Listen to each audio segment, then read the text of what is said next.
Remember when, cultural identity seems so tied up with a specific look, a particular scene? Think about those really vibrant, distinct styles. Punk rock bands, maybe? Or those shadowy gothic clubs back in the 80s. Maybe for you, it was a certain type of music that just defined your whole friend group, or like a set of values you all shared. What does that kind of cultural thing look like today? Is that really deep, all-in kind of identity? Is it even still around? So that's really the core question for this deep dive. Are traditional subcultures kind of fading away? And, well, if they are, what's actually replacing them?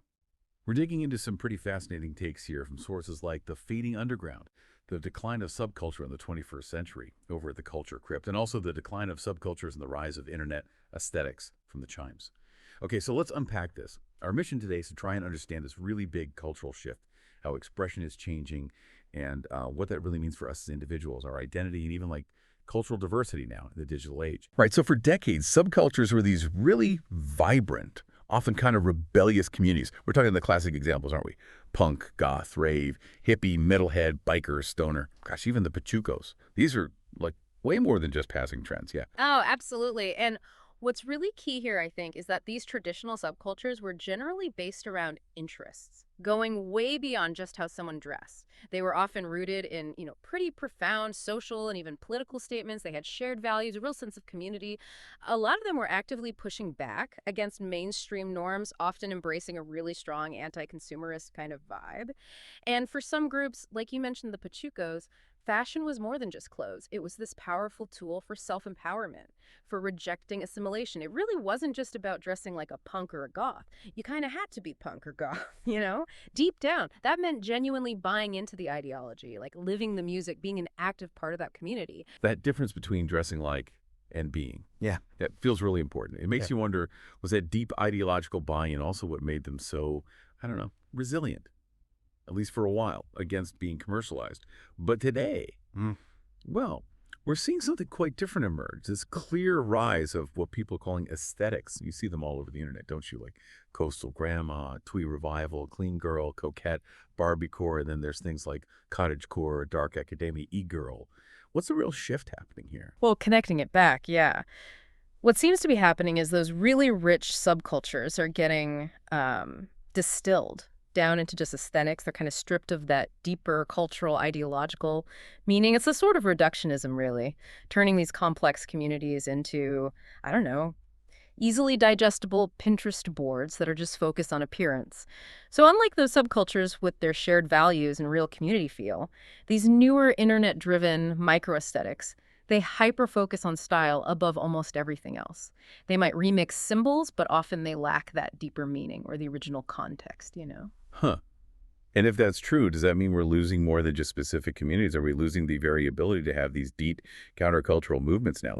Is real rebellion even possible when anything can be instantly turned into a product? It almost sounds like stripping away the meaning makes them, easier to exploit. Is that where the internet really comes in? Yeah. As the big game changer for how these trends pop up and spread? Exactly. The internet, especially platforms like Instagram, TikTok, Pinterest, they're absolutely key in facilitating this whole shift, you could almost say.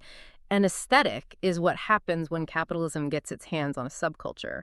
A lot of these aesthetics seem to exist, fundamentally, just to sell you things. They strip down the subcultures to their most superficial bits because that makes them easier to repackage and, sell. Right, and you see that so clearly sometimes, like fast fashion companies, maybe Shein or similar places, selling punk and goth outfits. It's almost like a weird meta-rebellion, isn't it? Buying punk clothes from a massive company that represents everything punk was originally against. That disconnect. It must be kind of jarring for some people, where you buy something even though it's totally detached from what the original thing actually stood for. And it raises this question, doesn't it? How far does this actually go? Because aesthetics aren't just about fashion anymore. It's seeped into how we decorate our homes, the kind of lifestyles we aspire to, even the food and drinks we choose. Brands aren't just selling a product, they're selling a whole lifestyle package. Think about those Shein ads, maybe, with models in full coquette gear in rooms decorated to match. The whole marketing promise is sort of, buy this skirt and you'll become this idealized version of yourself. But the reality is, you buy the skirt, you haven't magically transformed, you're still you, just with another skirt. This whole process just waters down the original meanings, the values, reducing everything to these easily consumed, often disposable products. Okay, this shift It must have a really profound impact on how young people see themselves, right? Like, especially when their self-expression gets commercialized so quickly.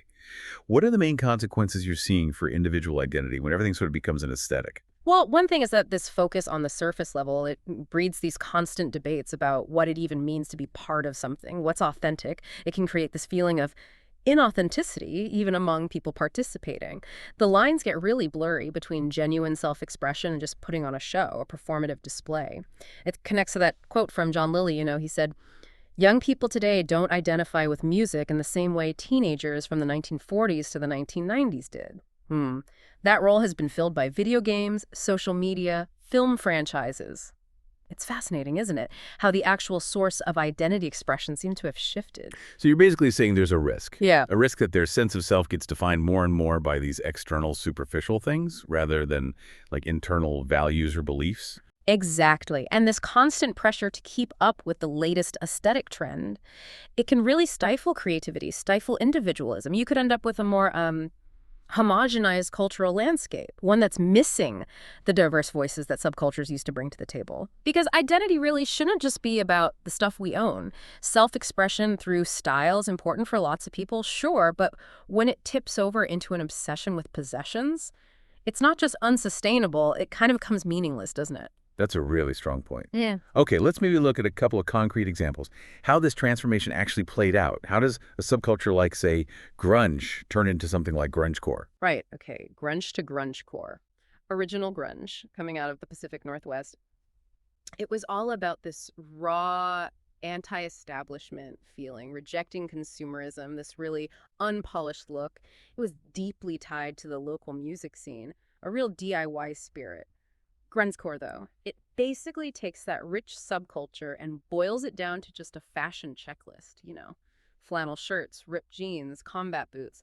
It has the look, maybe, but it's missing that underlying spirit, that rebellion that really defined the original movement. Or think about the hippie subculture from the 60s. That was a genuine countercultural movement, wasn't it? Championing peace, love, freedom, pushing back against the Vietnam War. They were exploring different ways to live, communal living, and their fashion was a direct expression of all that. Now you look at the modern boho aesthetic, it definitely borrows the visuals, the tie-dye, bell-bottoms, flowy dresses, but without any of that original ideological weight. It's become really commercialized. And you see the same pattern with punk and emo, too. They started out rooted in rejection and authenticity, but now they often get reduced to just fashion choices, kind of stripped of that original rebellious heart. Wow. Okay, so it sounds pretty bleak, actually, for authentic expression.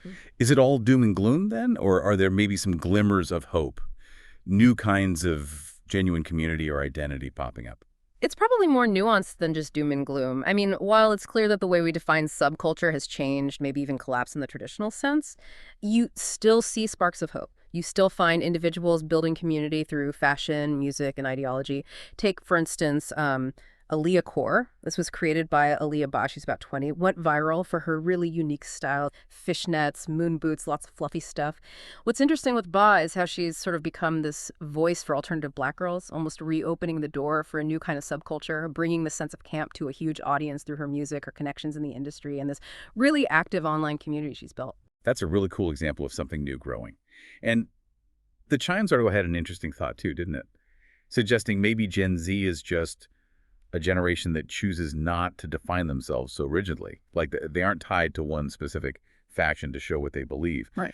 Could that fluidity itself be a kind of new authenticity? It's definitely a possibility, yeah. Maybe this constant experimenting, reinventing ourselves, maybe it lets us see life as something that can always be new, always changing. Of course, the flip side, as we talked about with commodification, is that it could just be endless shopping and chasing the next trend. But, it's worth saying that liking popular things isn't inherently bad or wrong. Even within those classic subcultures, members could easily get caught up in wanting the latest popular thing within that group. That's just how capitalism works, right? There's always something new to sell. The real question becomes, how do you personally engage with all that? Right, so we've kind of come full circle here. We've explored this really interesting tension between those deep identity-focused subcultures of the past and these visually dominant, often commercialized aesthetics we see so much of today. It feels pretty clear that cultural expression is changing, maybe faster and more fluidly than ever. And it leaves us with a really different kind of landscape for finding our identity. And that really brings up a big question for you, the listener, doesn't it? In a world where expressing yourself so often means, like, curating an image online or jumping on the latest fleeting trend, how do you find and hold on to your own authentic sense of self? Something beyond the next consumable aesthetic. What stands out to you as the real key to genuine identity in this shifting world of culture and commerce?